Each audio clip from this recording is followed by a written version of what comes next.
Going live. Welcome We're everybody. going hot. Welcome everybody here to the Sports Talk Network, and your first voice you heard was Stephen A., one of my guests.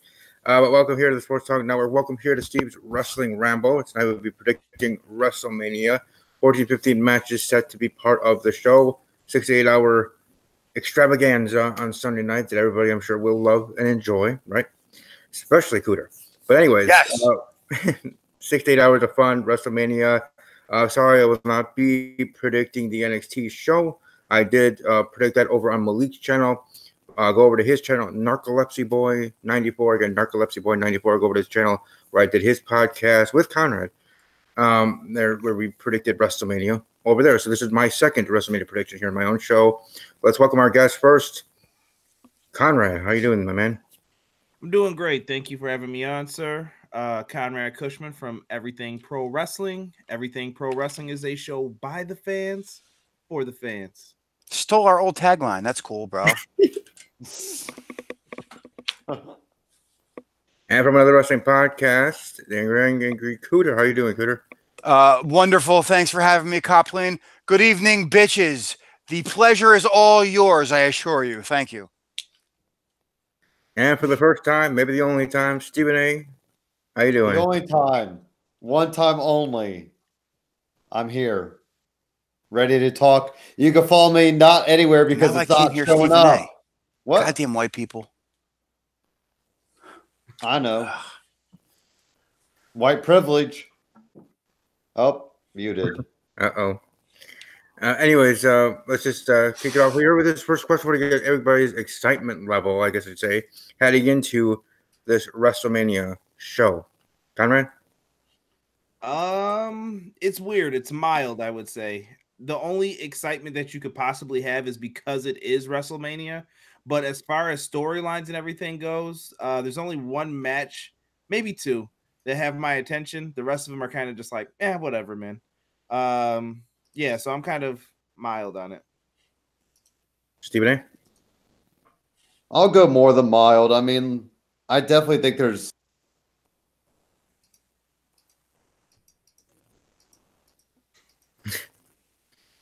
No, could have just muted Stephen A. Wait. Anyway, You know what? I got to get out of here. Hold on. How about this now? Am I live? Am I on? Good. You're good. You're Okay. good. Sure. I'm more than mild. I'm like hot and mild. Why not? Because I think there's definitely some matches here that I really want to see. And we can bark and argue about the storylines, but hey, it's already done. Like, we're here. We're going to Mania. So not physically going, but we'll be there. So I'm excited for some of the matches more so than I thought I'd be. Just because you don't know which way they're going to go. I think there's a little bit of unpredictability to them. So I am more than mild about WrestleMania. All Hopefully Cooter heard all that. Or heard some of I that. did. Now I can hear you. My guess is I probably won't be able to hear Conrad again. For some reason, I can only hear 3 out of the 4 participants, ladies and gentlemen. So bear with me with my technical difficulties. As for me, am I excited for Mania? Yes, but only because I'm going. I really feel like as if I was watching it on television, the build-up for most of the card has been, and to me, the journey getting there is just as important as the actual event. We talk and we're very heavy on storytelling when we're talking about pay-per-views on our show. It just hasn't really done much for me. There's a lot of guys in positions, not that I feel shouldn't be there, but I just don't think it was done right enough for me to actually give a fuck. So that being said, we'll get into why, I guess, as we run through the card, Cop. Yeah, I'd say for myself, I would say it would be in the middle. I mean, just because of the mere name of it, WrestleMania, I'm looking forward to that. I think it's, great every year, at least heading into it, because it's WrestleMania. Then you have the show, and then, as I do, judge accordingly how that WrestleMania turns out. But yes, let's run right into the show. Let's start predicting and start with the women's second annual Battle Royal. Hopefully they put a name with it, like the men have Andre the Giant. My vote would be the Miss Elizabeth Memorial Battle Royal. But for right now, it's just a second annual women's Battle Royal. Who do you guys have winning this match, and why? We'll start with Cooter. Geez, there's just so many options, and you don't know what surprises you're going to get. Are they going to use this to try to, elevate somebody's stock, or are they just going to try to put somebody over who's still kind of close to the top of the women's division? Obvious choices are Asuka, maybe getting Nikki Cross over. Who knows? Maybe Ember Moon. I don't know. It's a shame some of these great talented ladies aren't on the card for better matches than a shitstorm of a fucking battle royal. Stephen A. So who you got? I don't have anybody. It's one of those. You're going for the field. Yes, the field. I will throw out the name Ruby Riott just because, I think they're gonna do something with her, Miss and Finch. maybe they. Yeah, there you go. So maybe you throw her in there, because I know a lot of people have said she's for Money in the Bank. I think it's going to start earlier, and then you give somebody else Money in the Bank. So I'm going to go with Ruby Riott with 2 T's, aka Miss Finch. Do you get that reference, Stephen A? I get that. No, I do not get that. All right, throw this in your Google machine, ladies and gentlemen. Sesame Street, Miss Finch from a movie called Follow That Bird, and then put it side by side with a picture of Ruby Riott. You will start laughing the second you see this picture, because it is Ruby Riott dressed up as a Muppet. Oh my goodness, awesome! Even better. That's why I go with her, because she is a Muppet. Look at the size of that beak. For myself, I'm going to go with Mandy Rose. I just think everybody's high on her. She might even be the next women's champion on the SmackDown Live side. Then again, Taz will be one champion. So either way, I am going with Mandy Rose. Mandy Rose for the win in this Battle Royal. Conrad, what say you? Number one, if they're going to rename that Battle Royal, I think I heard it coined by someone else, but the Sensational Invitational is definitely something I think would be a good name for it, in reference to Sensational Queen Sherry. But I'm going with Asuka. I mean, nobody cares about the fallopian tube trophy or whatever this thing's supposed to be. It's god awful. Dude, Asuka deserves it. I feel like she got the short end of the stick with losing the belt because there wasn't enough hype for the main event at the time.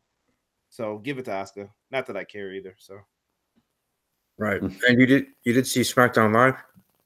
Yes. So aren't you worried that with Asuka getting that moment at the end there that she probably won't be winning? I don't care.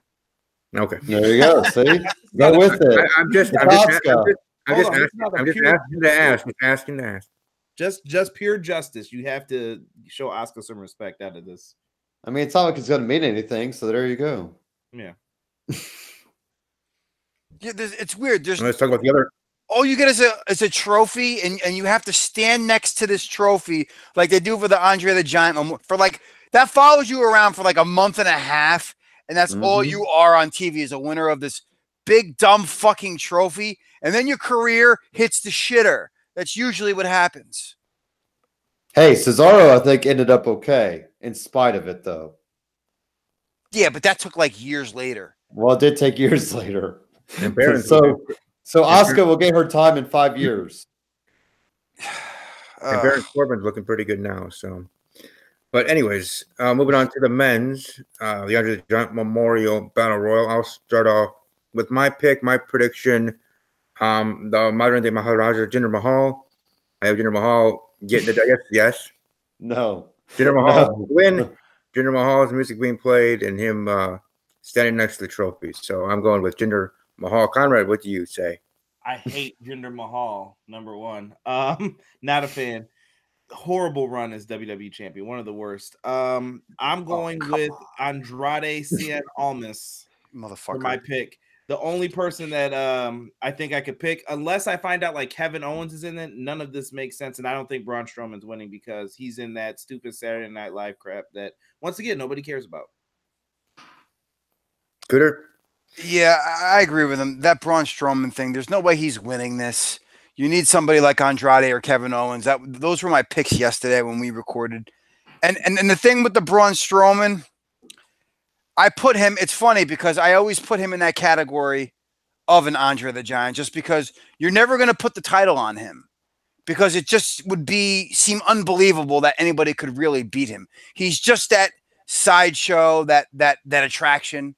So he doesn't need a belt. You just have him push over some fucking cars, lift up some trucks. You know, that's what he's there for. You know, the fun stuff. He's not meant to be taken seriously. Stephen A? Not.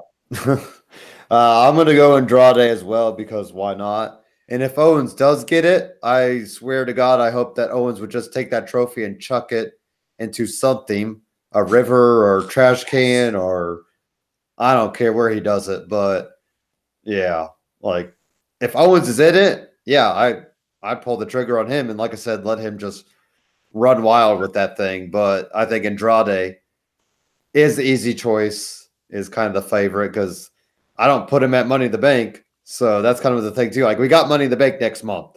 So I'm Here's already a dumb thinking question. Listen, now that you're on the subject of Kevin Owens, do you guys hate him as a face? Because that is the most obnoxious fucking face turn in the history of WWE. You know, I'm going to throw it out. I don't mind it because I wanted him to go face. I feel like the crowd wants to get behind him. It's like The Miz. Like people are starting to want to get behind him. Now, I'd rather have Owens and Zayn together. I want to see what they could do together as a tag team. I think it's awkward. It feels very awkward, sort of like The Miz is a babyface too. I'm trying to like pump my brakes and still say, well, let's give it time before I say I hate this. But it's just like, I don't know. It's kind of like, well, and they're heel guys. I get it. They're heel guys. Like you look at The Miz, like you just hate his face and you want to hate him, but he's done so much to earn. Like I mean, you know, you talk about Kofi working hard. I mean, you got to give the credit. The Miz has come a long way. Oh yeah, like who would have thought this freaking guy on the real world would end up like one of the top stars, you know, in WWE. Honestly, so I mean, I think Owens as a face. Like I'm running with it because in the whole feud with Strowman, I felt like he was heading that way anyway. You know, like people were cheering him over Braun. Conrad brought up the word awkward, which to me is just perfect. Yeah, and I get that. Well, listen to this. I mean, awkward was the perfect word. Kofi Kingston's getting his title shot at WrestleMania, and everybody's charging the ring to like congratulate him. And who's leading the pack? Kevin Owens. Yeah. I'm like, I was kind of hoping he would just get in the ring and hit him with a fucking stunner. Like I'm waiting for him to beat the shit out of somebody and just turn heel already. Mm-hmm. Yeah. And I think that's why, well, I would assume that's why even as Stephen A brought up, why most are not into Kevin Owens here as a face because they're used to and enjoyed him as a heel because he's good at it. It's just like The Miz is just like others are. It's kind of the fad now with WWE fans to just jump on the train or be fans when I was superstar when they turn heel. Like heel is cool. It's cool being a heel. Cool to be a fan and fun. It's a fad to be a fan of a superstar because they are a heel. Because, you know, and our sons are like to be just like as heels. So Kevin Owens is a face. Some aren't able to enjoy it because they want him to be the character that they know and love or hate as the heel.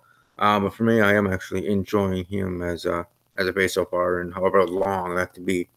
Moving on, WWE Cruiserweight Championship match: Buddy Murphy versus Tony Nese.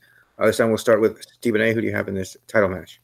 Alexa Bliss's Boo, Buddy Murphy. If they're still a thing, I don't know. I feel like they never see anything together with them, but I'm going Buddy Murphy. I don't think Tony Nese is getting it yet or anytime. I just think it's another challenger for Buddy Murphy. I don't know who the hell's taking it off Buddy Murphy. I'd probably circle back to Cedric Alexander because I really like that guy, but I felt like they kind of gave up on that. So I don't think Tony Nese is taking it. I'm going Buddy Murphy. All right. Cooter?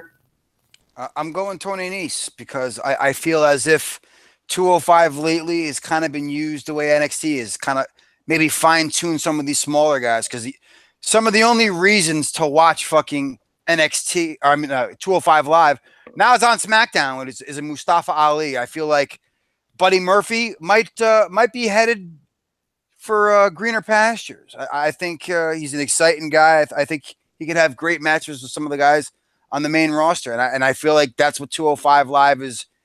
Once you've gotten so far in 205 Live, there's no place to go but to the main roster. I feel. And Tony Nese is one of your guys up there in the Northeast, right? Goddamn right. Long Island. There you go. God damn it. That's good. That's kind of cool to see, like somebody that you probably watched a lot, kind of succeeding. Yeah, I think he was a House of Hardcore guy. I'm not sure. I mean, I know he did Yeah. a couple of shows over there. I don't think he trained down there, but Yeah. Conrad? I'm going with Buddy Murph as well. I agree 100% with Cooter. Dude, I think Cedric Alexander's done too. These guys both should be on the main roster at this point. I don't know if you put them in a tag team or what you're going to do to get those guys over, but I think they're above 205 Live.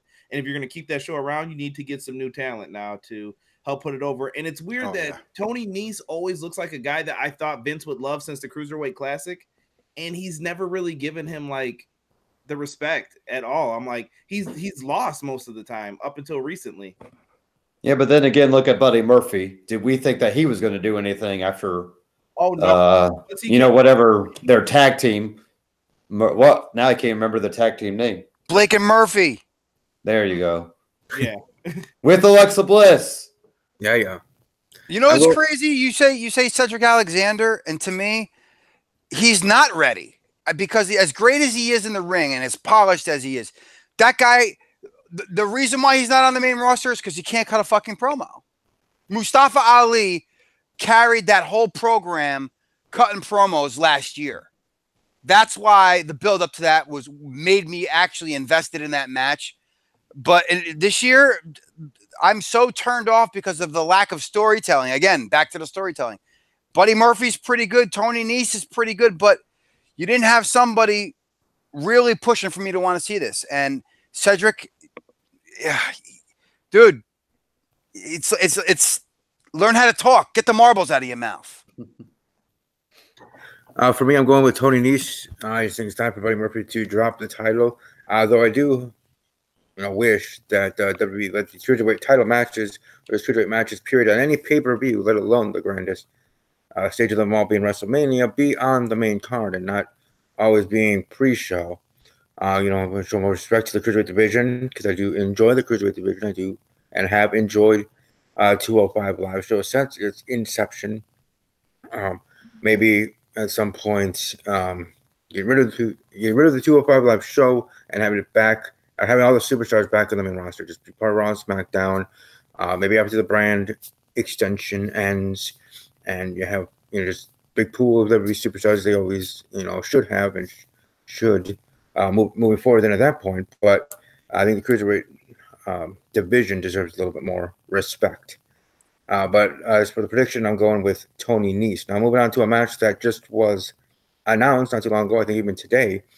The Revival, the Raw Tag Team Champions, will be defending their tag team titles against Zack Ryder and Kurt Hawkins. I will start with Conrad. Who do you have winning in that title match?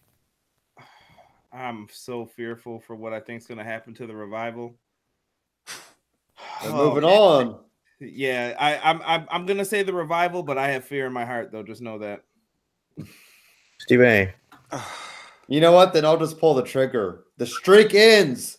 The streak is over. Hawkins and Ryder for the win. And you know what? I'm okay with it.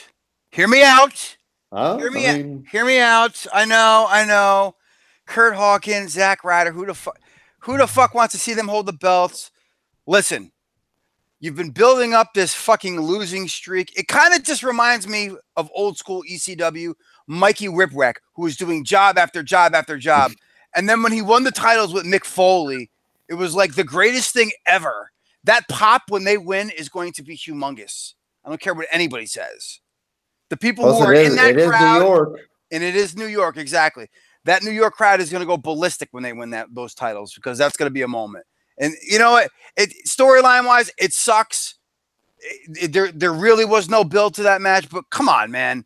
That's a Mikey Whipwreck fucking situation right there, and I'm okay with it. You know what the issue with it is? It goes back to WrestleMania 32. Like, I never thought Zack Ryder was winning that ladder match. And when he won, I was like, oh, that's so freaking cool. He takes the picture with Razor Ramon. Then the next night, I was watching Monday Night Raw, and when he came out, I'm like, yo, if someone challenges him for this belt, he's losing. And then as soon as he's like, all right, Miz, I'll take you on. I'm like, oh, God, no. And it'll be Ricochet and Black. Huh? Ooh. I said Ricochet and Black get the titles the next night. Mm. I mean, they're not going to be singles anytime soon, so why not? Are you kidding me? The B team telling is going to you. win those titles off of Hawkins and Ryder the night after WrestleMania. Okay. Yeah, I'm going with Hawkins and Ryder as well. Some of these titles, it just seems like they're writing on the wall, especially that it's just was announced on Twitter and the whole losing streak for Hawkins and Ryder. So I'm going with Hawkins and Ryder to win. To win there. Let's move on to Kurt Angle's farewell match. Kurt Angle versus the Lone Wolf, Baron Corbin. Who do you have winning in this one, Cooter? Ugh. The fans, because this is where they're going to get to stop and go take a piss in this long-ass card. I really don't care. I loved Kurt Angle back in the day. He's probably one of the best technicians I've ever seen. You know, they don't make him like that anymore. Unfortunately, this return for the last year, it was cool seeing him as a member of the Shield for one night. To do a match here and there last year at WrestleMania, that was okay. But this singles run that they tried to give him, he just looked so slow and overweight and bloated. It was not watching the same Kurt Angle. It was like watching Ric Flair the last couple of years. I guarantee you Ric Flair's last match is going to be better than Kurt Angle's match. And and that's probably more because Shawn Michaels was in that match, and you have a scrub like Baron Corbin. Hey. Scrub! All right, Stephen A., what say you? Oh, I'm going to stick to my usual prediction. Angle wins in a squash match. Angle calls out for a real opponent. And then we hear the good old theme of John Cena answering the call. And Cena beats Angle in like a few minutes. And then everything comes full circle. They get the nice, lovely hug off. And, you know, everything comes full circle because Angle and Cena had a run-in way back in the day. Because, you know, there was something ruthless aggression or something like that. So, and it'd be awesome if Angle or if Cena even said something like that, you know, answering the challenge. But I think there's going to be some shenanigans because Angle's last match could not be with freaking Baron Corbin, the old ex-football player who at least shaved his head. I will give him that. Thank God he shaved that head because, yeah, that thing was whatever that was. Like, I mean, I know people talk bad about his wardrobe, but that hair was the worst thing about him. So, yeah, it's all Angle, and then Angle loses to Cena right afterwards. And he's probably right because the last few weeks there's just been so many run-ins and Kurt Angle's final matches. They've been trying to hide the fact that he's fucking terrible right now. And he can't even stand up straight. He like leans in the ring when he stands there, and I'm just like, and that spot with Orton, like I'm surprised he just didn't fall down. Like he fell down, he couldn't pick him up. Like he literally fell down. I felt bad. You feel bad for him because like I said, I was comparing it to Mick Foley. Like, you know, the end of Mick Foley's run, like he just looked broken down. But at least Foley got himself together. You know, Foley's never going to be skinny, but at least Foley looks like he's healthy. And hopefully Angle, now that Angle will be done, Angle can focus on his body if there's, you know, much left to him. But now that he can get off the gas, I mean, Jesus Christ. You could tell he's cycling on something. He has to be. It's the only thing that's probably holding him together. For me, I'm going with Baron Corbin to get the win. Deep 6-1-2-3, defeating Kurt Angle. You know, this being Kurt Angle's actual farewell match. I know Stephen A. and others are not truly wrapping their head around the fact that it is Baron Corbin to finish off Kurt Angle and not John Cena. But for me, I'm fine with continuing to push Baron Corbin. Whenever Baron Corbin gets a one-on-one Universal Championship match, he'll become Universal Champion. So I'm looking forward to that day. But anyways, that's for WrestleMania. Baron Corbin defeating Kurt Angle. Moving right along, Intercontinental Championship match. Bobby Lashley versus... Wait, do we get Conrad's prediction there? Oh, Conrad. Yeah, he was too busy in La La Land talking about Baron Corbin being Universal Champion. He better wake up. I think he was playing Raw versus SmackDown 2017. Yeah, because he works at Fridays, man. He's the manager. So I don't think he would make manager. He'd make freaking server, busboy. And you know what? I actually like Baron Corbin. I feel bad for the dude. I think it's ever since he lost that Money in the Bank briefcase, it's just no one takes him serious anymore because few people lose it. It was like, dude, you just lost that easy. So Yeah, when you got John Cena calling you a dumpster fire on top of it. yeah, it doesn't help. So I think what they're gonna do is similar to what Steve mentioned here, Stephen A. I think that they're gonna have it where Angle beats him pretty quickly, but afterwards I see Corbin and like some cronies, whoever sucks that night, and they're like, "Yo, go out there and help Baron Corbin." And then when Kurt Angle's getting jumped, John Cena's gonna come out, boo boo doo boo. Saves them. They get the little spot together because Cena probably can't wrestle because he's in a movie or something stupid. And they'll be out there and then they'll get the pose and Kurt looks good. Cena's out there. They smile together and it's done. I would like even better idea than mine. No, I would actually like to see a match, but I don't know if it's There's not going to be a match, yeah.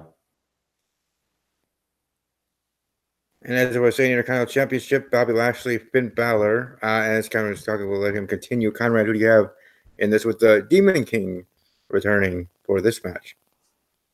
He brings him back to fight Chalk Lesnar, but he couldn't do it when he actually fought Brock. Give me Finn Balor. I called this months ago that they were going to do this match here. So, Cooter? Leo Rush. That's how much I care about this match. I feel like if I've seen it on Raw and I've seen it on pay-per-views, why do I want to see a repeat of a match at the biggest show of the year that I've seen a million? Why? Because he's going to put some fucking body paint on and put some dreads on when he's walking down to the ring. I don't give a fuck. Give me something different. Give me a different opponent. Please. Anything but fucking, and that's the thing. Bobby Lashley's not a bad worker. I've just seen this a million fucking times. It does seem like Lashley's mailing it in, though. Like, he doesn't care. Would you? No. Week in and I'm week making my out, money. I know he's the making same fucking Yeah. guy, and He's you getting have a nobody, and I hate that because I love Leo Rush, who's doing all your talking for you, and all you do is sit there, pose, bend over, and show everybody your fucking ass. Of course, I would stop caring too. Oh, yeah. Hey, at least it gives Leo Rush something to do, because who knows what he'd be doing. Bobby. I'm going the Demon King to win by DQ, because good old Leo Rush gets involved or Bobby Lashley gets disqualified. So I don't think Finn wins the title, but Finn wins by DQ. And for me, I'm just going Finn Balor just winning. That's right. Defeating Bobby Lashley, winning back the Intercontinental Championship. And let's go to the other mid-card title, the United States Championship.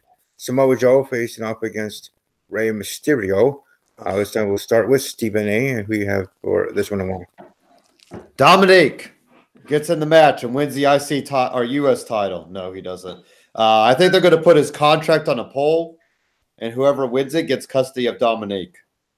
They Oh, wait. did that What with year? Guerrero, didn't they? I know. Yes, that was a joke. No, I think Joe, because it's Samoa Joe. And, yeah, this match, like, I'm happy Samoa Joe got a title. And I'll just leave it at that. I'm just happy he's finally on a WrestleMania card. And that is nice. He is on the card, yes. How many years in a row has he missed it due to injury? Dude, and this is a match I would have loved to see like maybe 4 or 5 years ago when maybe, you know, because when Ray came back, I mean, he was in fantastic shape, guys. He really was. And a couple of months on the road, couple of stops at Taco Bell, and that motherfucker's wearing his tights and a Borat singlet to hold in that fucking gut of his. Like, what was that one outfit he had on the 1 week? It looked like a freaking thong. Yeah, that's like what I'm saying. Is the Borat thong over as a singlet, hold it in his gut. Stop it, bro. Stop eating shit. It's the biggest card of the year. You got to look good, okay? Stop eating shit. Get on the treadmill.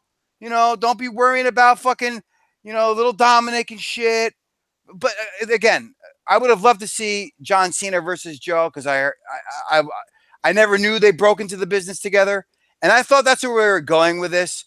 When Joe won the title from R-Truth and R-Truth kept, oh, John Cena, my favorite wrestler, what would he do? And then Joe even dropped Cena's name in an open challenge type of promo that he did after he won it. I was hoping that's where they were going. And we get Rey fucking Mysterio, who's being held together by a needle and thread. How the fuck is he still walking? I'll never understand. There's my Hall of Famer headliner next year, Cooter, Rey Mysterio. Okay. I mean, he's got to be done. Like you said, he looks worse than Angle. Doesn't say much. He got fat in a matter of months, bro. He was incredibly lean. How many months on the road has he been in that? 3, 4? It's not even been 6 months yet. My dude, stop eating. So I assume put the Twinkies down. So I can assume by what you're saying there, Kuda, you're going with Samoa Joe to retain. Well, why? Because I said Rey Mysterio's fat. Samoa Joe is fat. It's a battle of the fatties. You know who the winner is? The people at the concession stand, because the 2 fattest people in the building aren't going to be there. Twinkies. Hostess company. Anyways, Conrad, who do you have in this matchup? I've got Samoa Joe. I'm still disappointed that they didn't do my idea to where Samoa Joe comes out wearing that Eddie Guerrero shirt that says "I'm your poppy" and he starts choking him out saying "I'm your poppy." I think that would have just been pure money. Just having Dominic, who's bigger than Rey Mysterio, and he's telling him he's his father. It's like Giant Gonzalez. Yeah, to me, Samoa Joe's been doing great heel work, and I thought the exact same thing Cooter said. I thought it was leading to a match with John Cena, and Rey Mysterio's ankle is busted because he had to do that stupid match with Baron Corbin. So I can see it where Cena inserts himself in here if Rey can't go. For me, I'm saying the same thing. Cena's in every match ever. It's WrestleMania Cena. He's in all the matches. God, you know who said it would be a great idea? This would be the great spot for Kevin Owens to get a match, him versus Samoa Joe. And I'm just like, no, I wouldn't want to see that, because I remember when they actually had a match in NXT together, and it wasn't very good. Yeah. It was fucking atrocious. I mean, it ended up in like a schmoz. It was only like 2 to 3 minutes, but Jesus Christ. Oof. They're not good. Yeah, they're not. Their styles don't mesh. Well, it's the same style. That's the problem. Yeah. It's like too much of the same. Because Samoa, like you said, Samoa Joe works best with little guys because he can toss them around and sell for them. But absolutely, and that's why he excelled in the X division in TNA. I mean, look at the matches with AJ. Look at the matches with Christopher Daniels, Kaz. I mean, the list goes on. There was a bunch of guys. Phenomenal AJ Styles versus the Viper Randy Orton 1-on-1. We'll start with Cooter. Who do you have in this one? The fans. It doesn't really matter, because I when I heard this was going to be a match, I was like, oh, fuck my life. And then they cut those initial promos on each other, and they just shit on each other bad. And even at this contract signing that they had, I don't know if that was last week, I was like, wow, they're really shitting. And it made me like really like interested, because here you are, AJ Styles, the guy from the Indies, and Randy Orton, Mr. Anti-Indies, and they brought that up, which that's something they usually wouldn't do, you know, and it made me invested. So to me, it's the fans, because I think these guys, this could be the show stealer. And I usually don't speak that way about Randy Orton, but I think when Randy Orton's in a program with somebody who he respects, that's when he tends to fucking turn it up, to dial up a few notches. He cares. Yeah, I think he cares when it's when it's against an opponent that he either respects or he feels like he can get a good match out of. Because I've seen him give zero effort against certain people that he's had matches against, because you just tell he didn't give a fuck. He didn't want to help them. Somebody like AJ, I think he's willing to sell a little bit for him. So the winner is the fans. And if I have to pick somebody, all right, I'm going fucking AJ Styles. And I'll still throw. I mean, and Orton's one of those guys that, man, like you said, when he's on, yeah. I mean, he is one of the best. Like, that's what sucks. Like, just think if he would have been invested from like day one, he probably would have been up. You know, people would have respected him more. People would have, because I still think people won't, like, when he's all done, I think people will finally be like, oh, wow, Orton was one of the better top guy, you know, like one of the better guys that WWE had. But right now, everybody's like, you know, shitting on him and all that stuff. But it's all AJ in this match.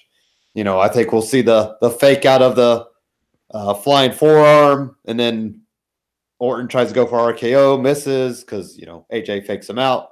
AJ hits it, and AJ goes for the 3. I've heard rumors of AJ going to Raw, but I think you got to keep AJ on SmackDown still. All right, Conrad. I said it yesterday on the show. I'm gonna say it one more time.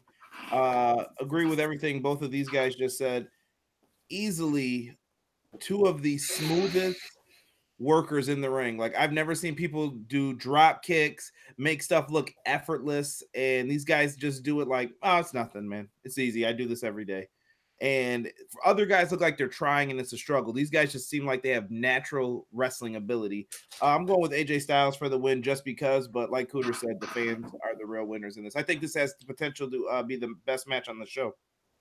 I agree. I think for me, I'd definitely say on my short list for match of the night. My prediction is AJ Styles, and I actually hope he does start the show hot with the great matchup there between Styles and Orton, 20 to 30 minute match. And Styles in the end getting the win.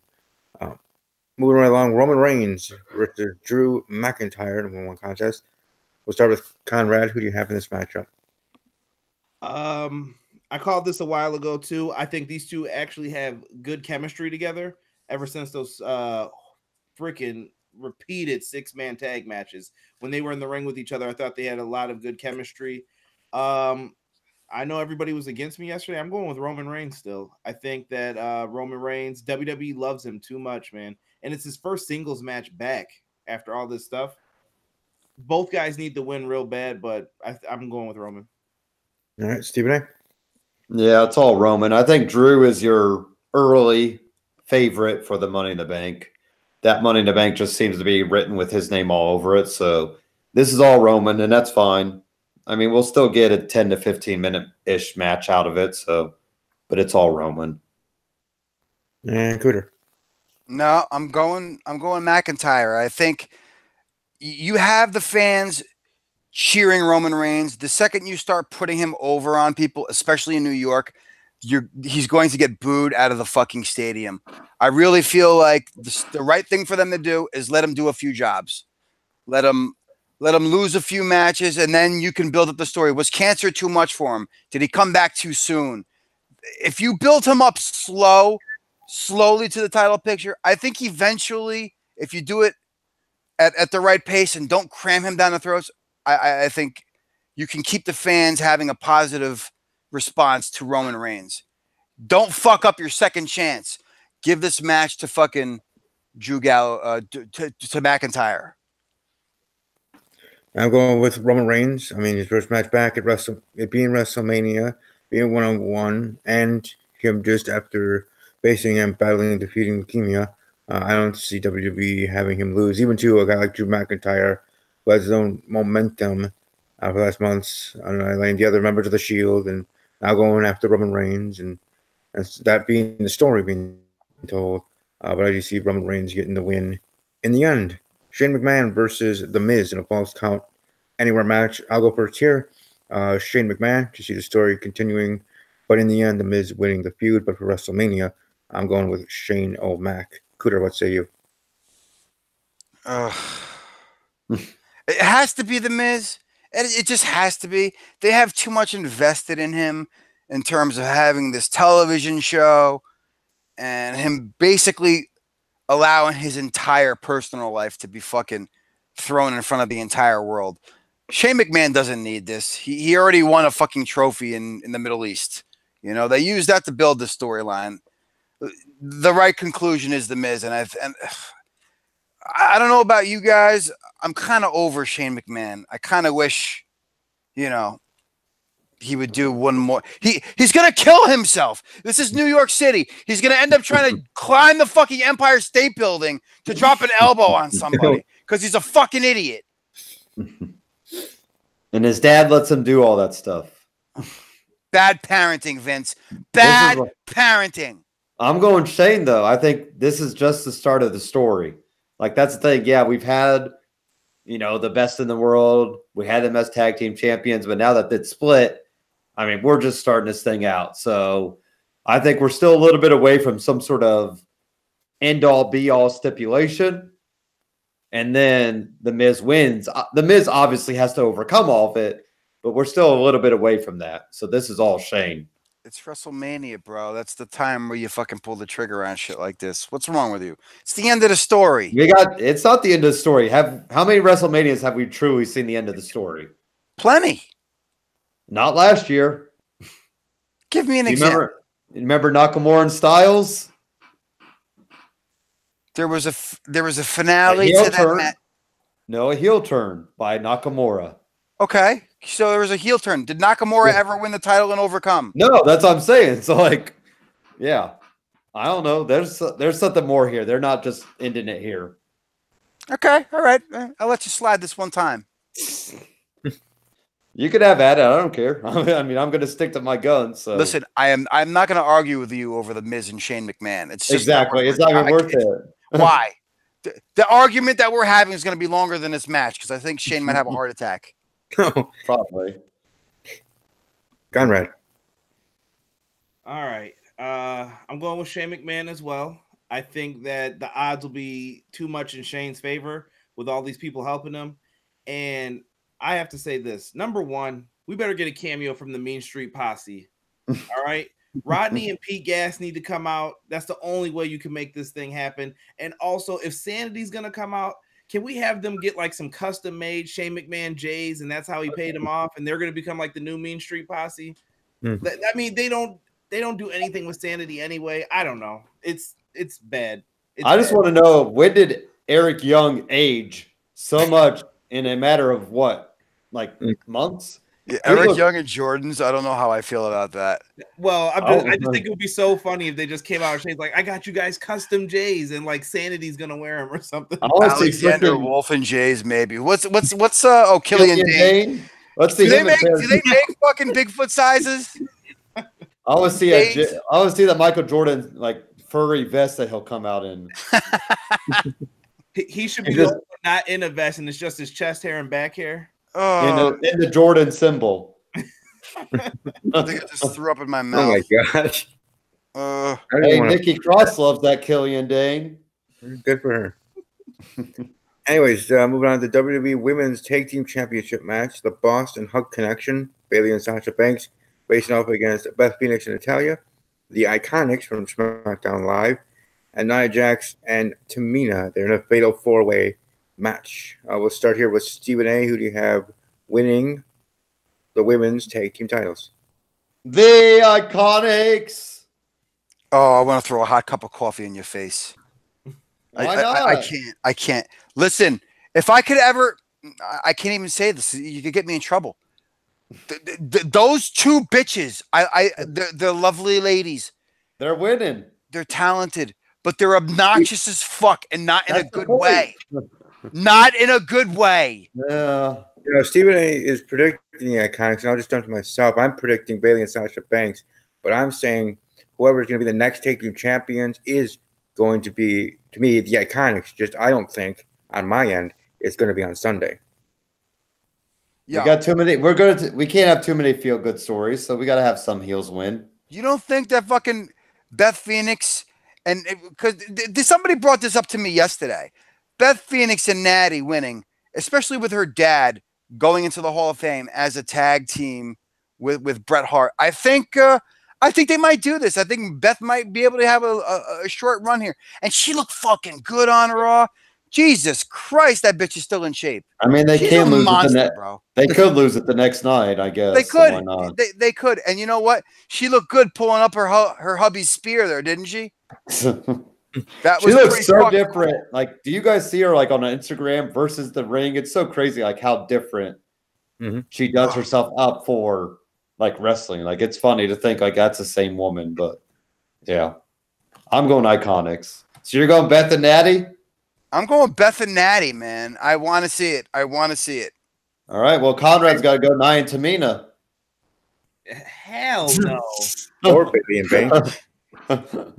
I'm with Steve. I'm going with Sasha and Bayley. I think that hashtag AEW effect is still going on, and they're trying to keep these women at bay because I see some crazy tweets from some people, and I know it's a game for money or whatever else, but I think they know Sasha will leave at the drop of a hat if she's not in something important at this point. So, yeah, but she hasn't been something important in a while. Well, being the first women's tag champs, I think that appeases her ego enough that it's like, okay, all right, you got me for now. Until she's sick of it, and then she says, "Hey, I want to be in a big match." Then again, as much as WWE can do that, they can also be spiteful and be like, "Oh, you're just gonna leave? Fine, then leave. We'll move on without you." I think WWE may regret some of the people though that they're upsetting eventually with the AEW stuff. But I'm not going to get too deep into it. Also, shout out to Phoenix from Buffalo. I agree with Cooter. She definitely looked good. I heard some people say she didn't look good. So dude, those guns were on point. Yeah. Yo, and I had to bring up something else. When they did that fucking Hell in this, was it the Elimination Chamber for those belts? We were trying to figure out, why do these teams not have names, right? So we came up with names on the show for some of these. I think Tamina, and we called them the Adams Apples. and then later on in future episode, I think I changed the name from Adams Apples to Crossing Swords. I mean, we had fucked up names for all the teams that were involved for that fucking. At least we stopped saying team blah blah blah. Yeah, like, remember Team Rhodes Scholars? I'm like, yes, they're a team. You don't need to put team in front of a team, unless you're Team Angle, and then it worked. But Team Rhodes Scholars, I will always remember Team Rhodes Scholars. Like, why are you putting team in front of them? So you don't like the B team? The B team is the only one that works so far. B team, rah, rah, rah. It's go, go, go. Whatever it is. Anyways, moving right along, the WWE Championship match. The new Daniel Bryan facing off against Kofi Kingston. We'll start off with Conrad. Who do you have winning this match? Sorry, boys. I got to talk about this one for a second. So, number one, Kofi Kingston is a lucky man. He got into this spot due to Mustafa being out. Whatever the situation may be, I don't give a damn. Kofi Kingston deserves this spot. I was so mad years ago when Randy Orton took it. I remember that match like it was yesterday when Randy Orton was yelling stupid, and I was like, oh, no. Come on, dude. Don't do that, because I didn't even notice what happened, what the botch was until later on. And he got all of that taken away, and he's been stuck in like mid-card hell, selling cereal, throwing pancakes out his pants, whatever else he was doing. He was a million-time mid-card champion, and now he finally gets his spot. And Daniel Bryan, thank goodness this dude turned heel, because I couldn't deal with this yes stuff anymore. I was happy when he first came back, and then it started to dwindle slowly. And now that he's Captain Planet heel, I absolutely love it. This dude dresses terribly. Nobody likes this guy. He tries to tell you what to do. It's great stuff. And I just want to say the last thing, Kofi Kingston needs to come out dressed as Black Panther. You did all of this stupid racism stuff, and you know that's what it is. They just can't say it. Vince is playing off of that. Have him come out as Black Panther with the SOS gear, all that stuff on, and I think it's going to be a money entrance. Kofi Kingston has to win here, because if I see another Booker T WrestleMania 19 moment, and maybe I'm just saying this as a minority, I'm going to be pissed, because I was pissed when that happened. And thank goodness I found the internet and found that there were other people pissed about this, because I'll never forget that stupid pedigree, the 19-minute pen, and then Booker T lost after all that stupid racist stuff. And Bruce Pritchard trying to defend it with Conrad Thompson. I heard that. Oh, yeah. It made me sick, dude. But I think this is Kofi Kingston's moment. You have to run with the hot hand with this. I don't know if it's going to be for a long title reign. And what they're going to do with New Day after is interesting as well. Go ahead, guys. I'm sorry. No, that's fine. For me, I'm going with Kofi Kingston to win the championship. It doesn't have to be a long reign, like you're saying, just a reign, period. For Kofi, it is crazy that he is in this position because of Mustafa Ali. I still stick to my guns in regards to, if Mustafa Ali never got injured, he has the spot during the gauntlet match.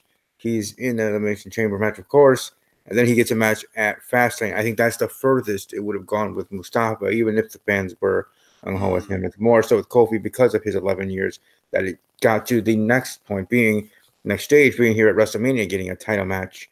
But I'm going with Kofi Kingston. Though if I was going to give it confidence points, I'd probably get a low number like 4. But I am going Kofi Kingston. Cooter, what say you? Oh, man. People going to be mad at me. Be mad at me, Conrad.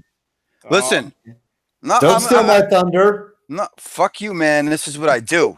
All right, this is what I do. I get it in. God damn it! Listen. So did Bray. I want to preface this with Kofi has paid his dues. Kofi is an amazing talent in the ring.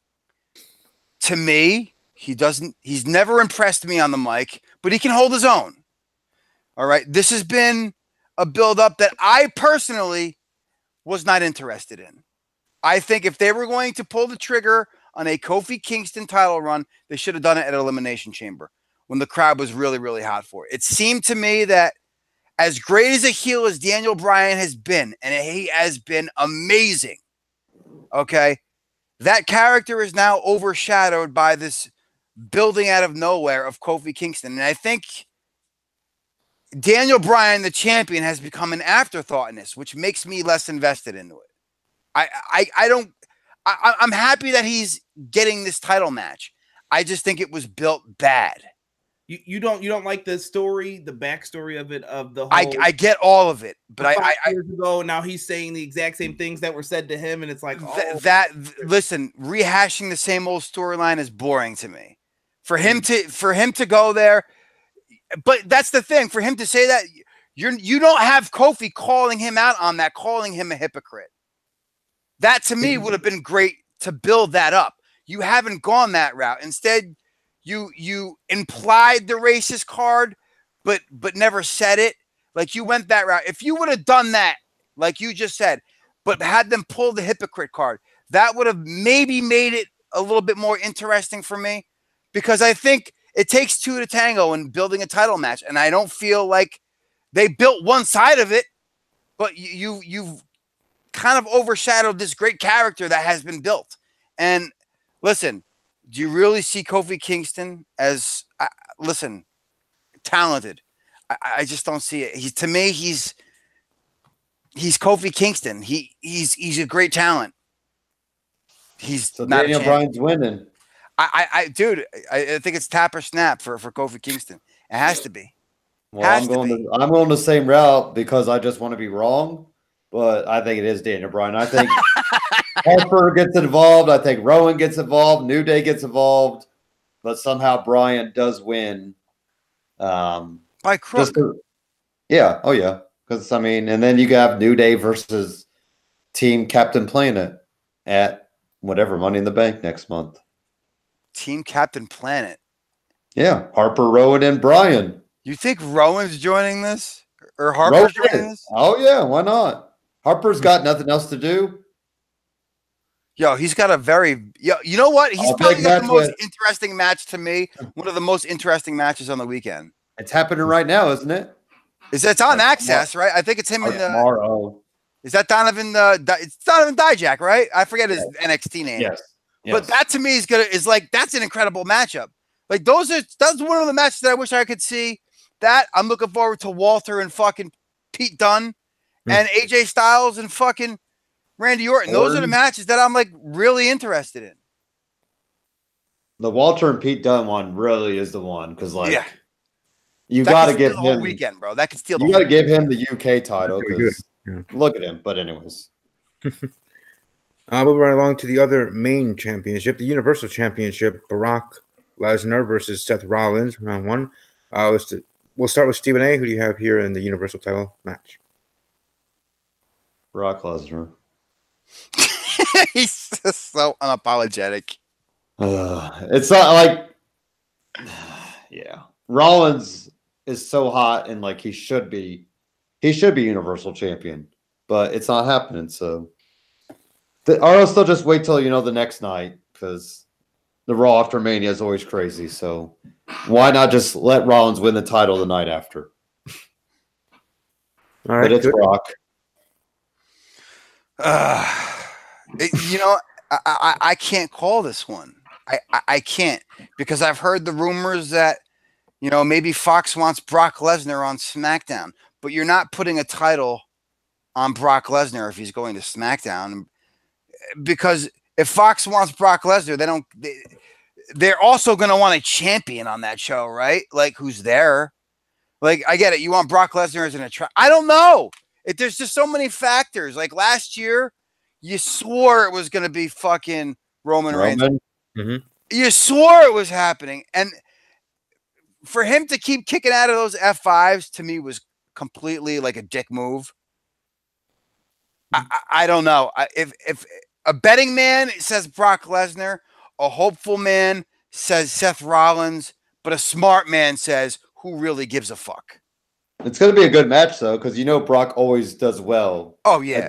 And that's him and Seth have great chemistry because, you know, we still bark back to the Royal Rumble triple threat match with like him, Cena, and Lesnar. Like that thing was ridiculous. So well, was that the Rumble? Yeah, Rumble. Sorry, Rumble. Yeah. Yeah, you know, and then the last few years, those have been his best. His best 3 matches are who? AJ Styles, Daniel Bryan, Finn Balor. Yeah. There's no big guys that he's worked that have impressed me, other than Samoa Joe. Yeah. Other than that, it's all the small guys he works best with. And before we go to Conrad, I'm going to go with my pick, and my pick being Brock Lesnar over Seth Rollins. I see Brock holding the title to SummerSlam. And dropping it to Roman Reigns there at SummerSlam. So that's how I see for the Universal title picture there. Conrad, who do you have winning the Universal title? I feel like all stories can't have happy endings, and this is the one I would choose to sacrifice. Seth Rollins, listen, I know Stephen A. said he was hot still. I think Seth Rollins has cooled off. This match should happen at SummerSlam. Mm-hmm. They screwed it up. Whatever. It doesn't matter at this point. Where we are now, Rollins won the Royal Rumble, but he's not winning it right here. I don't think it's time. Maybe they'll do it at Sweet Saudi 3 or whatever the pay-per-view is going to be called. Blood Money 2? Huh? Blood Money 2? Oh, stop. Whatever Racist, they want to call it. I don't know. And you know what sucks about this whole journalist too. You know what sucks about the whole thing is the fact that Brock Lesnar's contracts are always up after WrestleMania because his first night was the night after WrestleMania. So when with him holding the belt, he holds all the cards because they use that as a contract negotiation, and it's fucked up. It fucks up storylines. Did you guys see that fucking? Was that like a behind the? Yeah. No, the one where he throws the belt at Vince. Yeah, after. that was WrestleMania 24, or that was WWE 24, yes. Or WrestleMania 34. Like, yes. Yep. That was hilarious. Hey, asshole! Like, what the fuck? But then they never did anything more with it. So that's all I'm like. I know they showed that as the teaser. Everybody waited to see that at the end, and that's all they showed. The same thing. That's all they showed on the same. Cool thing, story, bro. That was it. Yeah. It was unfortunate, nothing more to it. But anyways, the next match being Triple H versus Batista, no holds barred. Triple H putting his career on the line, I guess. Triple H versus Batista. Cooter, who do you have winning? Oh, I won't be watching this match because I tend to eat a lot of hot dogs at wrestling events. And this is the match where I'm going to choose to do the hover in one of the glorious bathrooms at MetLife Stadium to take a shit. Because I really don't care. This is fucking stupid. We've seen Batista, 3 times on TV? Oh, give me what I want. Give me what I want. What I really is spitting on the mic. Looks like a girl taking a load to the face and spitting it out. It's fucking disgusting. I just love that he matches his sunglasses with whatever suit jack he's wearing. Like, that's just talk about a movie star quality. This is all Triple H. We're all just gonna say Triple H. We all know it is. Conrad, do you agree? Hold on, I'm still laughing. At what part? This is a professional podcast. What's got you laughing today? What was the line? It was the microphone reference that we were talking about. The cum shot one. Yeah. Okay, that's cool. Triple H, man. I don't know. I mean, cool to see Batista, and I know this is what he's always wanted to do. So whatever, let him do it, and then we're done with it. Batista spits. He doesn't swallow. Great. He's doing the job. He spits. He's your headliner Hall of Fame next year. That's what my vote was. Duh. Oh my God. Come on now. I got to remember my tweets. Jeez. Batista. Him and Mysterio, co-headliners. Co-main event. In New York, how is Brutus the fucking Barber Beefcake going into the Hall of Fame, but Taz isn't? I think they're saving ECW for the one time they go to Philadelphia. It's probably just going to be an entire like ECW class. Every ECW ever. I'm more mad. Or just ECW period is going to the Hall of Fame. Yes. Yeah, where's Bam Bam Bigelow, bro? That's who I'm mad about. Bam Bam should be in that spot over Brutus. But Vader. Yeah, Vader. Demolition. I'm wondering whenever they're finally going to get The Rock in. I mean, superstars there, most of them have already been, if not in right away, like Edge after, his injury ended his career. Austin already in. The Rock inducted his father. So he was at a Hall of Fame on the podium speaking, but not his own induction. So I look forward to whenever The Rock headlines. And then when The Undertaker headlines, you're not going to have The Rock and The Undertaker in the same class. So I'm looking forward to those two classes that will be headlined by those superstars. It's crazy because every year we talk about the Hall of Fame snubs, and there's a lot of guys who finally got it, like a Mr. Perfect, Rick Rude. Those were names that people were screaming for years, And you see how is that scrub in there? And Bam Bam Bigelow isn't. All right. Let's go farther into this. Demolition. Yo, great colleague. Can we just say Vince is a petty motherfucker? I was gonna say, what did Demolition do? Because I don't know. I must not know the backstory.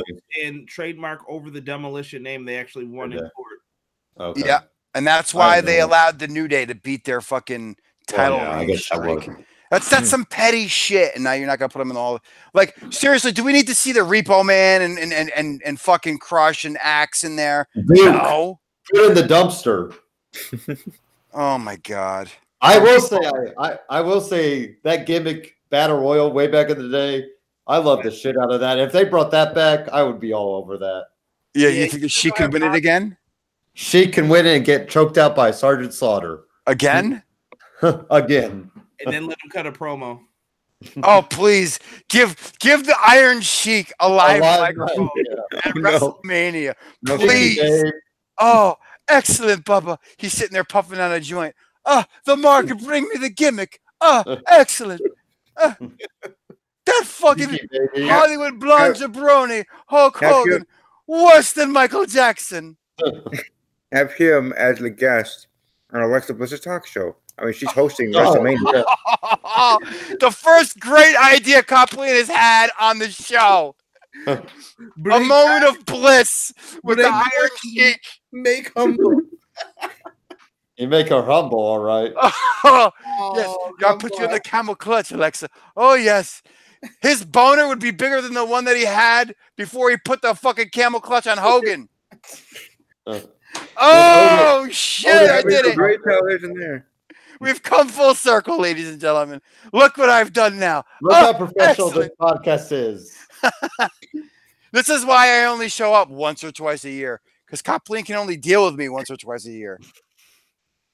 And moving right along to the main event, the historic main event, the women main eventing WrestleMania for the first time ever. Hopefully one of many times in the future, but this being the first time. The Raw Women's Champion Ronda Rousey versus the SmackDown Live Women's Champion Charlotte Flair versus Becky Lynch in a winner takes all match, and that being self-explanatory, the winner winning both championships into a champion. So we'll start with Stephen A. Who do you have in this matchup if we even need to guess? Look at that. Look at that. I wonder who I'm going with right there. I wonder. Becky fucking Lynch. Becky Lynch all the way. I've been behind her literally the whole ride. But yeah, it's all about Becky. Holding up both titles. I want the 4 horsewomen all out there celebrating, but they'll probably do like Evolution. Every woman is just going to come out at the end. And Stephanie will beat her, probably, doing whatever Stephanie does. I loved her April Fool's joke. It was so good on Monday night. I'll tell you what, that went over like a fart in church. But what was her joke? I missed it. She said, I'm going to insert myself into the match. And it was pretty much like that. It was dead air. Oh, wow. She tried. She tried. That's a lot of Stephanie McMahon, but it may have impacted a little bit more if she just would have she can be inserted herself in the match. She should have tweeted that before the show. I have a historic announcement to make about myself. But yeah, this is all Becky. You know, Ronda's going to do whatever's Ronda's going to do.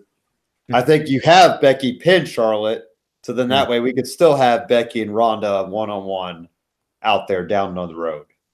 Maybe SummerSlam, maybe Royal Rumble, maybe next year's WrestleMania, because I don't, who knows how long Ronda might be out, or afraid Ronda's going away. We thought Brock would go away, and obviously he hasn't yet, so I don't know what Ronda's going to do. She could still try to make babies and be on the road. I mean, yeah. Obviously her hubby's out there with her half the time anyway, so, Now, before we go to Cooter and before we go to Conrad, I'm going to give my prediction. I'm, saying heading into this show that, not all the happy endings or, everybody's moments is going to happen. For me and my predictions, I only have Kofi Kingston having that moment, becoming the WWE champion, Seth losing to Brock, and here I have Becky losing. In this match, I have her tapping out, tap to tap out to the figure eight. Charlotte Flair winning, and then having that moment, even though probably everyone will hate it, but Vince McMahon, as he said on that Raw, this is what you're going to see at WrestleMania. Ronda and Becky, Charlotte Flair, new champion. Mr. McMahon won't be able to get it done in regards to Kofi Kingston, Kofi winning the championship, again in my predictions. But for me, I see it happening for him in the main event with Charlotte Flair winning and Stephanie coming out and having a moment as Stephen A was bringing up in his prediction of it. So I'm going with Charlotte Flair. So we'll move over to Cooter. Who do you have in this winner-take-all main event? I can't believe I'm doing this. I'm agreeing with Copleen. And I'm going to tell you why. I'm going to tell you why. Because prior to Becky getting hot and Ronda signing to the WWE, and you're going to use Ronda to help main event the first women's match at WrestleMania, who at the beginning did we always say it was always going to be Charlotte versus Ronda, especially after they used her and they built her up, beating Asuka's streak and defending her title last year. They've been building that matchup. Becky got hot at the right time. To me, as great as she is, she's starting to lose steam too, the way Seth Rollins is. She got hot for a little while. To me, if it wasn't for the end, or I wouldn't even say the end of the show, for them all getting arrested together, that segment that they did to kind of really make me happy that this was a triple threat. To me, I always saw Charlotte like, dude, she's in the first women's fucking Hell in a Cell. The first women's this, she's the one who helped break all the barriers. This evolution, this woman's evolution has pretty much been built on the back of Charlotte Flair. For her to win the first ever women's main event at WrestleMania solidifies her as probably the greatest women's wrestler in the history of the company. Yeah. So and in a short time, like just think, she's only been around like 5 on the years? main roster 5 years, and in NXT she was, I guess, 3 or 4 or 3 at least. So yeah, I have to agree. I mean, as hot as Becky has been, to me, when you're talking about history, you talk about Charlotte Flair. It just, to me, has to be that way. I think Becky's taking the fucking L in this, and I think she's the one tapping because you want to keep Ronda strong. And I feel like down the road, you're going to have Bayley and Sasha lose those belts to the NXT women, and it's going to be Jessamine Duke and Marina Shafir. I think that's what they're going to do to maybe help start this. You got to have the 4 horsewomen versus the 4 horsewomen, and I think this is how you start doing it. You got to start putting the pieces together. Mm-hmm. Yeah, because Shayna should already be on the main roster, I think. But. Oh yeah, dude. You know, I shit on her in the Mae Young. In the Mae Young Classic, because I thought she was absolutely atrocious. But she found her way. She did. And I was crapping. I'm like, she's gonna be a fucking flop. That bitch has earned my respect and then some. I think, quite frankly, in the ring, as a pro wrestler, I think she's better than Ron. Oh yeah. I really feel that way. Well, and even Charlotte, like I know she has Ric Flair, she has her daddy, but even she's found her way without him. At the beginning, and even then, yes, at the beginning they pushed him with her, but like in NXT, she found her way without him. Like, yeah, I guess the title match, they screwed over Natty in that because they had to have Bret Hart come out, but whatever. Yeah, like it's crazy to think how far Charlotte really has come, like in the short time that she has. So, yeah, Conrad, who do you have in the main event? This is another one I got to talk for a second. So with these three women, I think that everything falls into place. The main thing I've always brought up about WrestleMania cards and how it all has to work together is Hulk Hogan, Andre the Giant talked you into WrestleMania 3, and then Macho Man and Ricky the Dragon Steamboat is what you remember from WrestleMania. And I think that they want this match to do both. That's why Charlotte was inserted in here. You have Ronda, who brings the legitimacy, and she's the draw. So people want to come in and see that. Becky can talk, get people all riled up on social media. Cool, perfect. She's witty. I like it. And then you have Charlotte. Charlotte is there for the wrestling aspect to make sure that we want to guarantee that this shit doesn't go haywire in the ring, because I think it could with just those two. You don't know what you're going to get. I think a one-on-one would have been great, but adding Charlotte just guarantees, like, listen, I don't want any problems out there. Don't ruin this, because this is the first main event, and this has to be something great for us so we can sell DVDs, whatever, later with it. With that being said, I'm going with Becky Lynch to win, but I don't think that moment happens, whoever said, with all the women on the stage clapping. You save that for Monday Night Raw. And I want to book this real quick. Can you see it now? Becky's the champ. She comes out celebrating. Charlotte does the whole crying, oh, you're my friend. This is great. Charlotte's all into it. Then Ronda comes out and she does the same thing. She's like, man, we all did this together. It doesn't even matter. We're all women and we main event at Mania. You do the hug. And then all of a sudden, when they're all doing the big pose to end Raw with the arms behind them, Shayna Baszler comes in and yokes up Becky Lynch and puts her in that clutch. Charlotte looks shocked. Ronda decks her. Boom, you're on your way to the races with that 4 horsewomen match, just to start setting it up with even just 2 people on each side. You could do a slow build with this, like, oh, okay. But I think that's how you start it off to get it on Monday Night Raw. That's that's actually a pretty good thing too. To hire me, Vince. Hire me. I gotta say too, you gotta think, I feel like this moment won't be too big for them. Like Charlotte and Becky, were there at WrestleMania 32 when the women's title was introduced, and like you could tell the nerves were there big time, like in the beginning of that match. So hopefully this time around, like, yeah, there'll be some nerves, but I feel like they won't be as bad because they've kind of already been there, not necessarily done that, but that Mania match at Dallas was awesome, and like I think they got the chance to kind of show up again because you got Ronda who's picked up to this whole thing like ridiculously quick than I thought she would. So I don't know what Cooter's laughing at, but it's awesome. Oh God, Mike Colon, you asshole. Okay. I got to pile on here with the whole thing. I sometimes wonder if Charlotte was put in this match. Oh.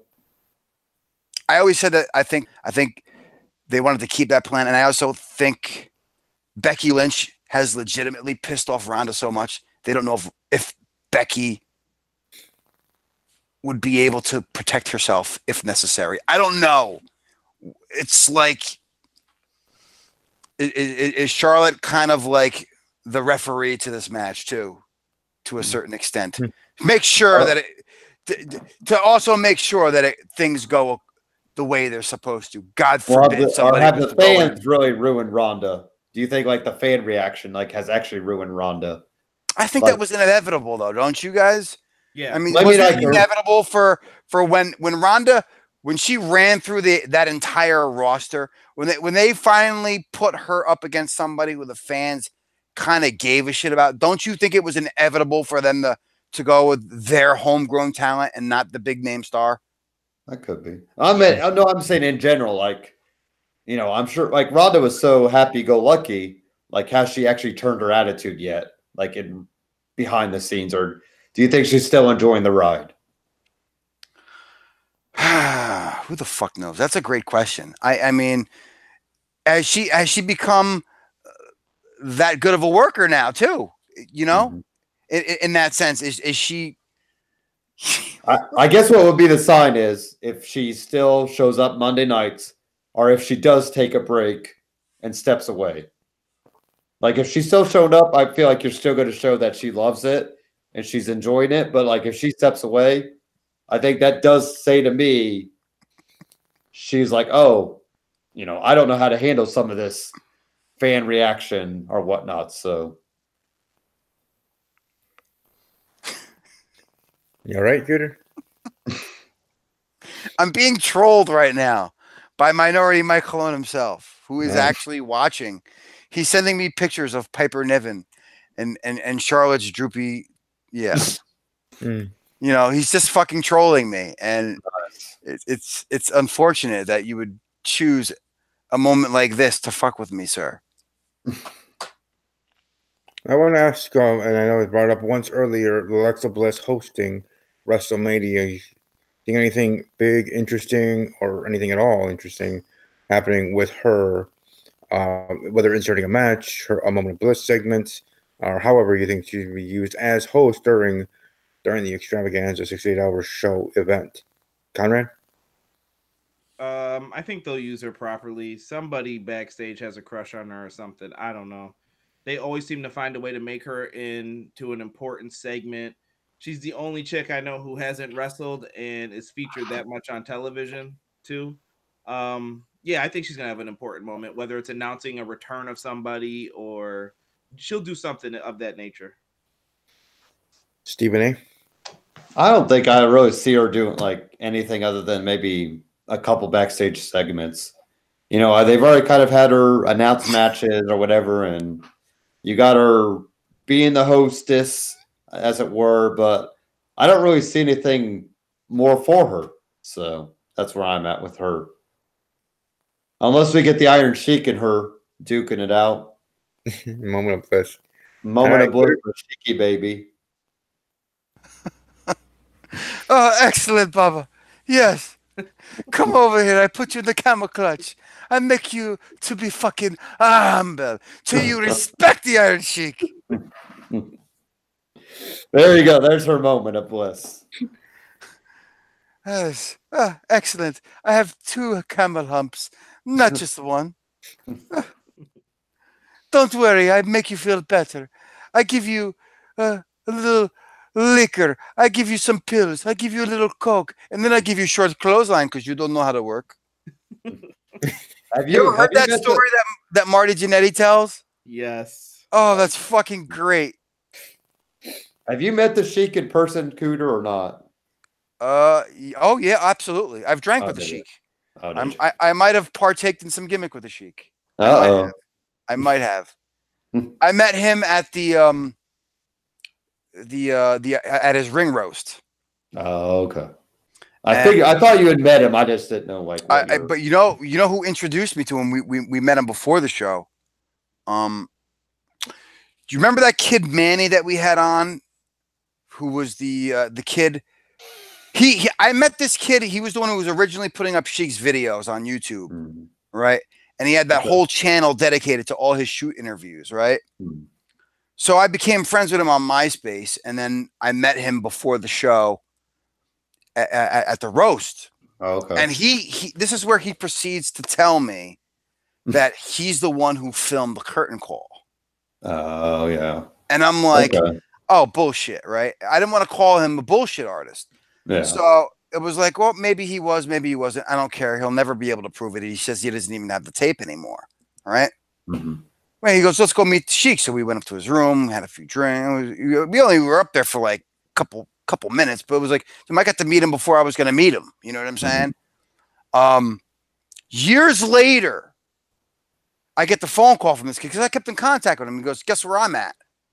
I'm like, where are you? He says, oh, I'm in Stamford right now. What the fuck are you doing in Stamford?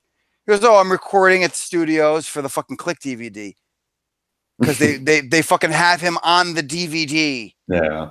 So all those years that I thought he might be bullshitting and I never called him out on it, he wasn't lying because he's on the Click DVD as the guy who helped film the curtain call. That's crazy. Yeah. We interviewed him over there. You were there for that. Yeah, I remember he was on there. Yeah. Incredible, man. I think he came on a couple times. Yeah, he did. That's a really cool story. Not bad. Yes.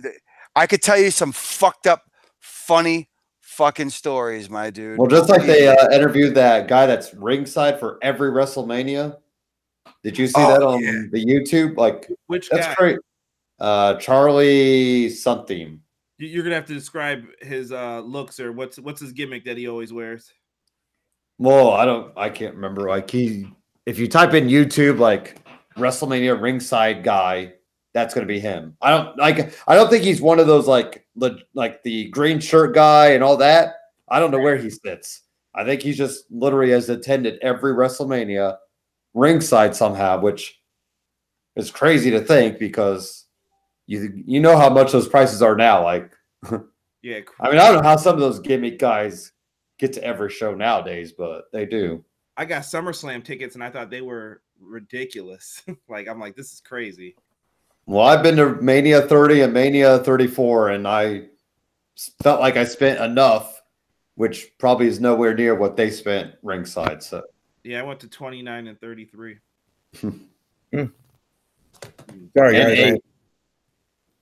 Sorry, guys. I was MIA for a little bit, getting called from work. So, what do you guys? Don't lie. You were taking a shit, weren't you? No, I was right here. As a quick shit. Were you shitting? Oh, If you were taking a shit, that was a quick shit. You might not have wiped.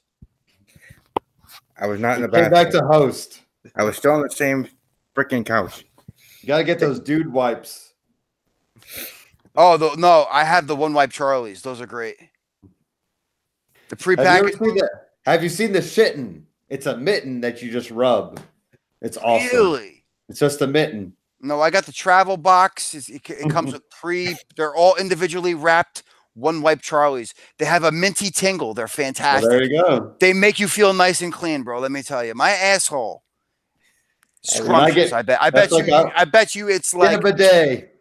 Yes. We went from Iron Sheik to mittens for piping. Best show ever. All right, you know you have Cooter and Stephen A together. Oh wait, Conrad, I'm going to tell you a great story. You want to hear another great story? I'm down. Marty Jannetty story. Mike is watching, and he hates that I always tell this story, so I'm going to fucking tell it just to piss him off. That same night at the roast, like they had the Legends of the Ring convention the next day. So the whole audience, half the audience is fucking wrestlers because they're all at the show the next day, right? That's the infamous roast where Scott Hall charged the stage, grabbed the comedian, and put him up there and was all drunk and shit.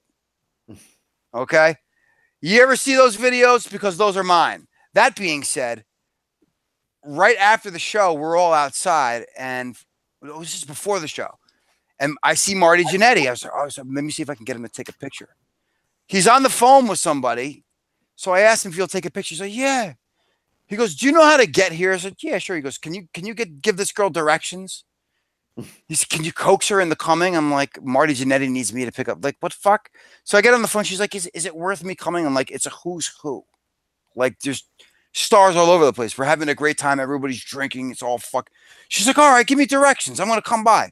So I give her directions. I hand them back the phone. She says she'll be here in 15 minutes. She's right down the street. She doesn't know where this fucking hotel is, but she lives 15 minutes away. Made no sense to me, right? So I'm handing him back the phone. He takes the phone from me and goes, I have no idea whose fucking phone this is. Throws it in the garbage can and walks away. Rockers for life, man. That's Marty Jannetty's story for you. Now, what I was going to ask before, I was getting a phone call. On the shitter?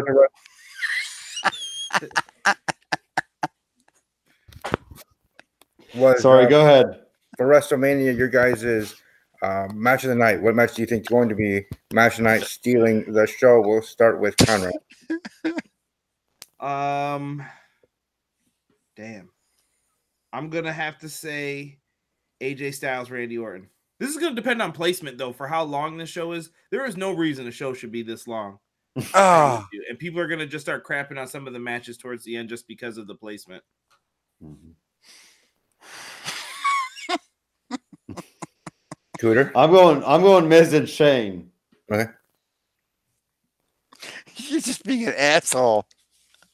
Miz and Shane, really? Do you see how well Shane punches? Those punches are so real. Those rapid punches are fantastic. Oh, if Mike Cologne were here, he'd be fucking screaming at you right now. Oh, God. All right. The match of the night is going to be the women's battle royal on the pre-show. Exactly. Hawkins and Ryder. Does Taker show up? No. Oh, I say- come on, you stupid asshole. The fucking show is long enough. We don't need a fucking another hour added to the show for his entrance. You already know Triple H is going to have a 25-minute entrance. Yeah, you already know they're gonna have all these bells and whistles for people to have these crazy entrances for them to have a 10-minute match. If Taker's already coming, he's already walking down the ring now. He's already started, yes. So he can make his way down to the ring. In Tampa. In Tampa, yes. He's already heading towards 36. He's not even worried about now. It's so long he had to bypass this one. Oh, But- Taker. Even though we're here on the show, we're not officially predicting NXT, the NXT TakeOver New York show that is tomorrow night, actually. Just get your guys' thoughts on it. Again, you don't have to do predictions, but your thoughts heading into that show. We'll start with Stephen A. Yeah, I think it's going to be fun. I mean, like we said, Pete Dunne and Walter, like that one, that's really going to be interesting to see what direction you go. I mean, Pete Dunne's held the title forever. Talk about being shoved down our throats. Jeez. But he's somebody Man. who you don't mind because I he's know. such a good wrestler. He's just he's never really like, and it's so spread out like that. I'm just, I'm throwing that out there because people like to bring up that phrase. Back in my day, it used to be called a push, but that's fine. Oh my God. Back in my olden days. When That's I right. was your age, When I was your age, watch guys like WrestleMania 8. When everything was better. Exactly. The Attitude Era, every match was fantastic. The Never work was style was awesome. Never a bad match ever. Not a bad show, Oh, not yeah. a bad match. But Gargano and Cole, like Adam Cole, that's the one. Because I feel like either guy could get the title. Yeah. And I've said all along, like Gargano had to win it off Ciampa. And now we don't know when Ciampa's coming back, like if he comes back. So I feel like why not just give Gargano the title? Why are you saying his name like you're Shane McMahon? It's Is it Tommaso Ciampa? Ciampa. You're like, Ciampa. Ciampa. I come from New York. Oh my God. Must be my southern accent down here in Indiana. We go by the creek where I wash my clothes. And watch crappy basketball teams like the Pacers. Hey now. Whoa. Pacers. You're a Knicks fan. I mean, well, if you want to call that a team. Say that You're getting- now. Say You're that getting now. Kyrie next year. I know you're getting Kyrie. I don't even want Kyrie. And Durant, and Anthony Davis. Yeah, you're getting everybody. I'm not saying New York. that. I'm not saying that. I'm just People saying. are saying that though. Let them say it. I don't think you're getting all those guys. I don't think they're getting anybody, but that's fine. Oh, you're crazy. I see them getting Now, the players. Durant. It could be Durant. I'll give you that. I don't want them to get Kyrie though. I want them to go after Kemba Walker. I think that's way better. Ugh, I hate Kemba. Why? How could you hate Kemba Walker? I'm a Butler guy. He killed Butler back in the day. I've hated him since then. Yo, can Kyrie Irving not get injured every 5 minutes, please? I hate Kyrie too, though. I mean, that crossover is great when he does it like, once a month because that's about as much as he plays. Jesus Christ. Well, hopefully he'll learn that the world is not flat either, but, whatever. He changed his stance on that. He finally did he? Oh, yeah, that's true. He said he was joking. I mean, that's all you got to do anymore. Yeah. JK, I was joking, but. Fucking asshole. What about Conrad? You got thoughts on NXT? Yes, Conrad. NXT looks like it'll be a really good show. It's tough to call that Cole Gargano match. That match could be the match of the weekend, though, in my opinion. What was the other one on there? Oh, Matt Riddle and Velveteen Dream is. Oh yeah, Velveteen Dream. Yeah, that guy. I have so much fear for who's getting called up though. Like, is it sad now that like NXT call ups is like going to the guillotine? Like, oh god, no. Unless you're Ricochet and Black. Man, I still think they should be single stars. I don't like that they're. Well, yeah. I don't know. Aleister Black's character is like a loner. Why is he hanging out with Ricochet and jumping up because New Day won and stuff? I'm like, what is this? Yeah, exactly. I said the exact same fucking thing. I'm like, that's another one of those awkward. It was bad enough where Kevin Owens was leading the charge, but then you have Aleister Black behind him. Yeah, good for you, Kofi. You're supposed to be like the next Undertaker with that fucking awesome entrance, and they got you. Oh yeah. Now I do think it's going to be Bianca Belair's coming out party. I think she wins the title. I think so too. Because especially if you're calling up like Shayna Baszler soon, you might as well get the title off her and let someone else run with it. You know who would make a great Universal Champion? Bill Cosby. Theo? He's not doing anything lately. He needs to do something. Is he out of rehab? He's working at Trader Joe's. Oh no, you know who I'm thinking of? I'm thinking of the guy, the one from Different Strokes, the older brother. Willis? Yes, Willis. Well, the other guy's dead, so yeah, you can't be thinking of him. Gary Coleman. Oh God, we've gone off the rails. Just a little bit. I just feel bad for Aunt Becky. Oh, Aunt Becky. Next year's WrestleMania is going to be at the Neverland Ranch. There's already been some wrestling there. Oh, shit. Oh, shit. Wasn't a lot of struggles, though. Steve, pull the plug. He should have tapped out. Why didn't he tap out? Oh, no. Let's just ask Macaulay Culkin what happened there. Oh, no. Oh, fuck. Is I know everybody, loves Velveteen Dream, which I guess good for you. But, you don't like wow. Dream? Wow, calling out the Dream. Why are you hating on the Dream over. But for me, I say something that Conrad already knows what I'm going to say. But say it. Dream's career is literally a dream because I don't think it's going to last too much longer when he gets to the main roster. And you know what? You're right. Because I think it's the character, and we've said this on another wrestling podcast. We've said it. There's certain characters that are great in NXT, and I think that character. I don't think that the writers up on the main roster are going to know what to do with it. So you're probably right. For him to want to get called up, but you know what? I think he is talented enough where he might be the exception to that rule. I think the crowd gets behind him, man. I really do. He might chirp enough too in the back to get himself over, as it were. Oh yeah. I mean, all he's got to do is just put some green extensions in his hair. He could look like No Way Jose. They could be a tag team. What the fuck is up with that? I really thought that was a joke. I think they told him to try and do something different, and he actually went for it when someone told him to do it. Naomi? Did she tell him to do it? Did you mix up their gimmick boxes or something? What's going on? Naomi's like, here, I don't need these. I don't need these anymore. You use them. Did you guys hear that story Bruce Pritchard told about Taz? I just heard this the other day where he told Taz to get another Z, where he had his tattoo where it said Taz. He was like, you got to commit to the gimmick, man. He's like, I need another Z on your arm for the tattoo. He's like, you kidding me, bro? He's like, get out of here with that.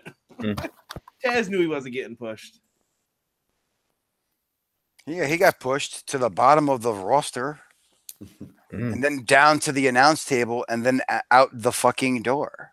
Of course, he was hurt too, wasn't he? He was injured a lot. He was beat up. He was another one who got, how do I want to say this? He turned into Rey Mysterio. He looked good when he debuted. Oh yeah, he got fat. Taz got fat. He never had a neck.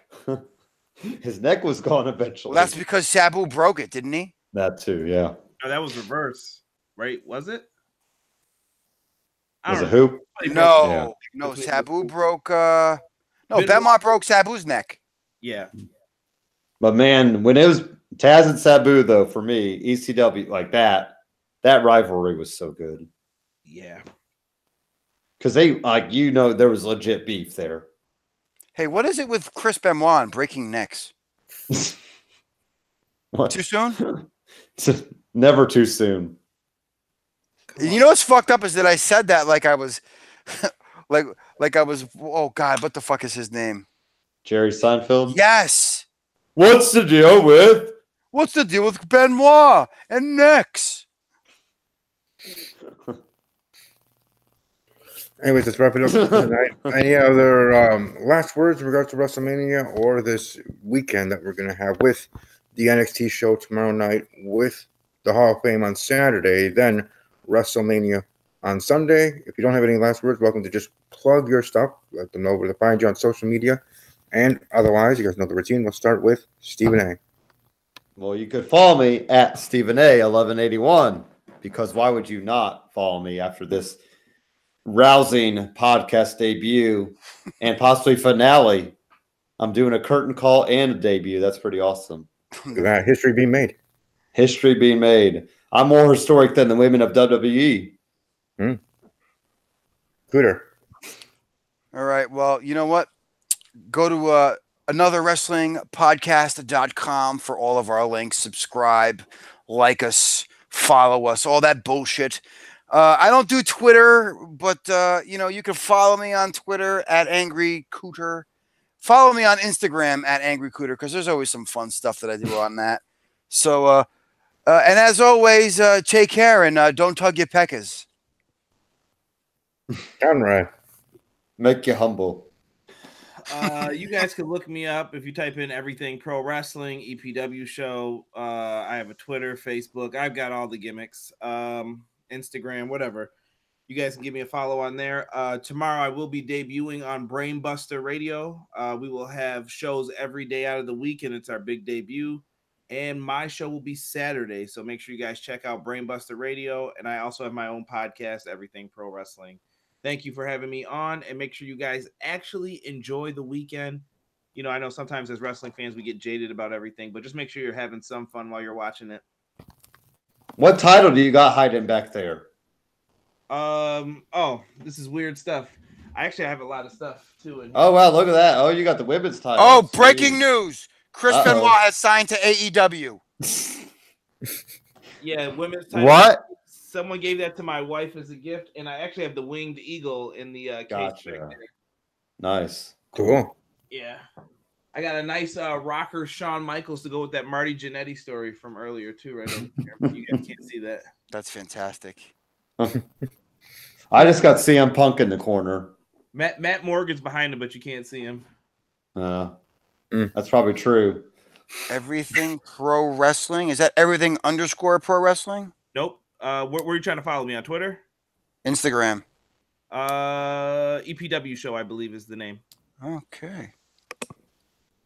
And for me, you can obviously subscribe to the channel here, like, comment, and subscribe. Welcome to Ring the Bell so you know when I go live with my next video using Google Hangouts as I usually do. I will be doing my live reaction for one of the many matches during WrestleMania, and that being the main event, the historic first ever women's history-making thing. Being the triple threat main event, winner take all. I'll be doing a live reaction. And then right after the show was ending, so after that match, 10 minutes later, I will then come back here live with my quick review of WrestleMania. And then as we usually do, the Thursday after prediction or review with my team, Mark Rambo, Kyron Chase, and maybe even Rocky Mikey will be able to join us on Thursday night to go over WrestleMania and all the craziness that happened afterwards on Raw and SmackDown Live.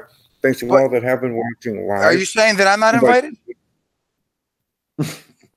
Well, you're always invited. You just show twice a year. Listen, interesting. No, you're a busy man, so you got interesting fact. Did you know Chris Benoit is the first AEW star to grant a Make-A-Wish kid his wish?